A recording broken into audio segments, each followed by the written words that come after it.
सकाळी सकाळी 7 वाजता बिचाऱ्या बहिणीने बनवलेली बिर्याणी आणि त्याचसोबत उकडलेली अंडी खाऊन आम्ही सगळे शूटला जाणार होतो. पण अचानक जिजूंच्या हाताला फ्रॅक्चर गेल्यामुळे त्यांना आम्ही घेऊन जायचं कॅन्सल केलं आणि आम्ही तिघीच मस्तमध्ये ऑटो बुक करून निघालो. ही आहे गायत्री, जी आज आमचं शूट करणार होती आणि आमचा मेकअप वगैरे सगळं काही ती करणार होती. गेल्या गेल्या शरण्याला ओळख नाही काय नाही, स्टील ती लगेचच तिच्यासोबत फॅमिलियर झाली. आता आम्हा तिघींचा एक महाराष्ट्रीयन लुक रिक्रिएट ती करणार होती.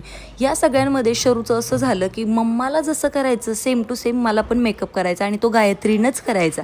त्यामुळे शेवटी गायत्रीनं माझा मेकअप उरकून घेतला आणि त्यानंतर शरण्याचा मेकअप करायला घेतला. थोडा मेकअप झाला की बिचारी यायची आणि मम्माला काय केलं आणि मला काय नाही केलं ह्यामध्ये ती असं जज करत होती आणि सेम टू सेम तिला मेकअप हवा होता. जसं मम्मा दिसते मला पण तितकंच छान दिसायचंय असं तिनं गायत्रीला त्रास द्यायला सुरुवात केली होती. फायनली आम्हा तिघींचा पण मेकअप करून झाला आणि अपर्णा असली गोड दिसत होती आणि गायत्रीने खरंच खूप सुंदर आणि फ्लॉलेस मेकअप केला होता, जो दिवसभर टिकला. अजिबात पॅचेस नव्हते, काहीच नव्हतं.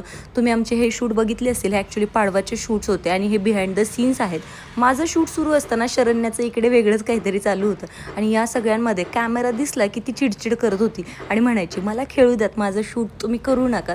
तिला कॅमेरामध्ये सतत घेतलेलं अजिबात आवडत नाही. एवढा मेकअप केल्यानंतर पण मॅडमला आमच्या शूट करायचं नव्हतं, तर फक्त इथं येऊन खेळायचं होतं. अपर्णाचं हे पहिलं शूट होतं. तिला असं नजाकत ती चालत यायला लागलं, ती अशी पळत आली. फोटोग्राफर म्हणाला ऑलिम्पिकला नाही जायचं, हळूच या. एवढी मजा आली होती या शूटला. मग त्यानंतर माझं आणि शरण्याचं शूट कंप्लीट झालं. तिला प्रॉमिस केलं होतं की तू जर शूट करायला छान पद्धतीने हे केलं तर हे शूट झाल्यानंतर तुला छान खाऊ घेऊन देणार. आणि शूट करताना हे अशा मजा मस्ती होत राहतात. तिला इकडून यायला सांगितलेलं आणि ही इकडून आली.